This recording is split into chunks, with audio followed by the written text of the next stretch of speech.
Welcome to Narayana diploma IT Telugu channel. ఈరోజు topic ఏంటంటే మనకి కాంపిటేటివ్ ఎగ్జామ్స్లో బల్బ్స్ సిరీస్లో ప్యారలల్ కాంబినేషన్లో వస్తాయన్నమాట. అయితే వాళ్ళ యొక్క క్వశ్చన్స్ సిరీస్లో ఏ బల్బు ఎక్కువ గ్లో అవుతుంది, ప్యారలల్లో ఏ బల్బు ఎక్కువ గ్లో అవుతుంది, సిరీస్ ప్యారలల్ కాంబినేషన్లో పవర్ డిసిపేషన్ ఎలా ఉంటుంది, ఒక్కొక్క బల్బ్లో ఎంత పవర్ డిసిపేట్ అవుతుంది, ఇవన్నీ ప్రాబ్లమ్స్ అడుగుతాడు అనమాట. అయితే ఇవి చాలా ఈజీగా ఒకే ఒక ఫార్ములాతో చేయొచ్చు అనమాట. అంతా కూడా నేను ఈ వీడియోలో చెప్తాను. అలాగే వీటి మీద వచ్చే క్వశ్చన్స్ కూడా ఈజీగా సాల్వ్ చేయొచ్చు, అన్నీ కూడా నేను చెప్తాను. అయితే మనం ఒకటి గుర్తుపెట్టుకోవాలి, మనం ఏ షాప్లోకి వెళ్ళినా కానీ మనం బల్బ్స్ ఇస్తారు కదా, అవి ఎట్లా ఉంటాయంటే 40 వాట్, 29 వాట్, 9 వాట్, 6 వాట్ అని ఉంటాయి. వాటేజ్ బట్టి పవర్ అంటే లైట్ గ్లో అనేది ఎక్కువ వస్తుంది అనమాట. ఇప్పుడు మనం 40 వాట్ తీసుకుంటే ఎక్కువ గ్లో వస్తుంది, 29 వాట్ తీసుకుంటే ఎక్కువ గ్లో వస్తుంది. అట్లా 9 వాట్తో పోలిస్తే ఈ రెండింటికి ఎక్కువ గ్లో వస్తుంది కదా. చూడండి, కానీ వీటిలన్నిటికి ఒకటి కామన్ ఫ్యాక్టర్ ఉంటుందంట. అదేంటంటే వోల్టేజ్ ఫిక్స్డ్ రేటెడ్.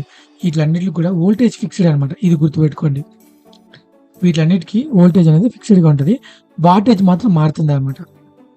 అలాగే ఇప్పుడు చూడండి, 40 వాట్ బల్బు, 60 వాట్ బల్బు సిరీస్లో ఉన్నాయి కదా. ఈ రెండు బల్బుల్లో వోల్టేజ్ అనేది రేటెడ్ ఫిక్స్డ్ అనమాట. నేను ఇందాక చెప్పాను కదా, ఏ బల్బ్ ఇచ్చినా కానీ మనకి వోల్టేజ్ ఫిక్స్డ్ అనమాట.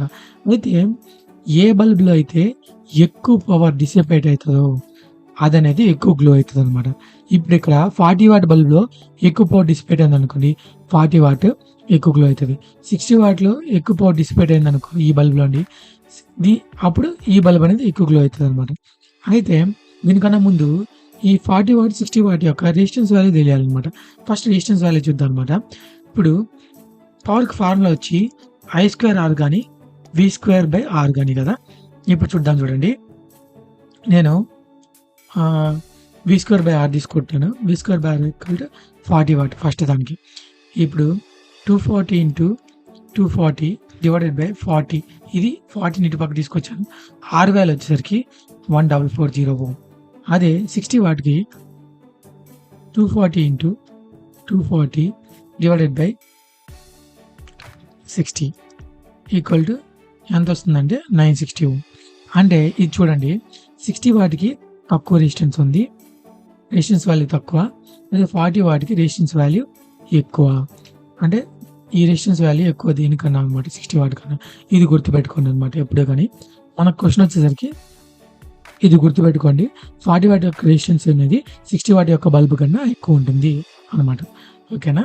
ఇప్పుడు నేనేం చెప్పాను, ఏ బల్బ్ అయితే ఎక్కువ పవర్ డిసిపేట్ అవుతుందో అది ఎక్కువ గ్లో అవుతుంది అనమాట. ఇప్పుడు నేను ఈ రెండు బల్బ్స్ సిరీస్లో కనెక్ట్ అయినాయి కదా. ఇప్పుడు వీటి యొక్క కరెంటు మన సిరీస్లో ఉంది కాబట్టి చూడాలన్నమాట. దీని యొక్క ఓమ్ ఎంత చెప్పాను, 1440 Ω, దీనిది 960 Ω. ఈ రెండు కలిపితే 2400 Ω అనమాట.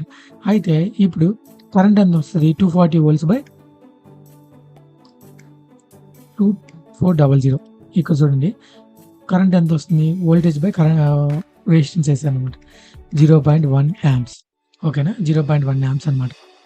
ఇప్పుడు 0.1 amps ఇక్కడ వెళ్తుంది. ఇప్పుడు దీంట్లో ఏ పవర్ డిసిపేట్ అవుతుంది, దీంట్లో ఏ పవర్ డిసిపేట్ అవుతుంది చూద్దాము. చూడండి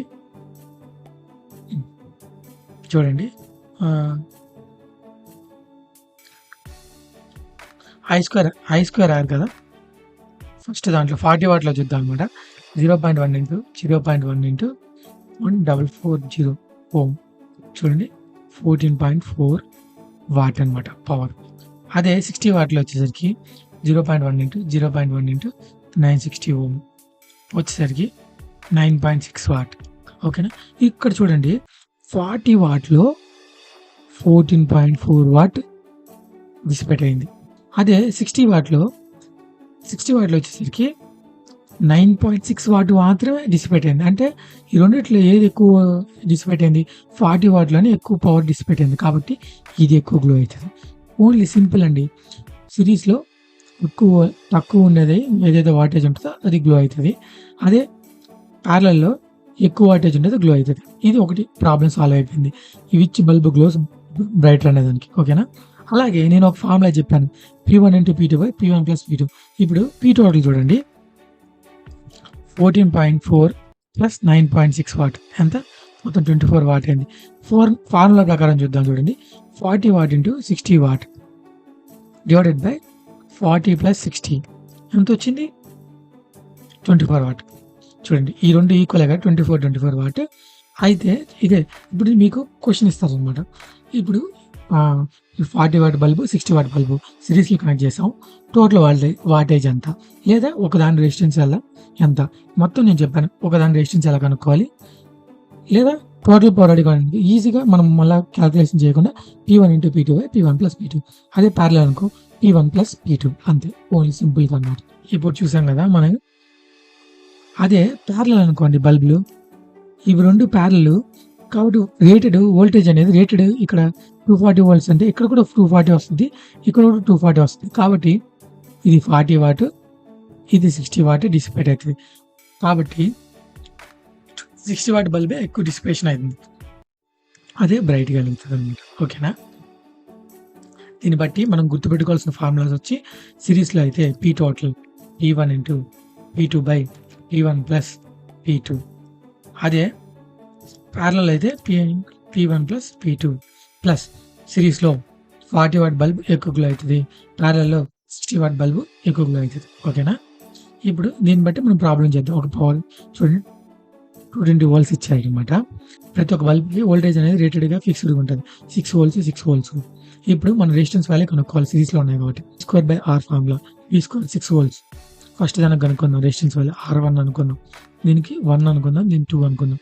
R1 6 ఇంటూ 6 బై 18 కాబట్టి 1632 ఓం R1 అనేది.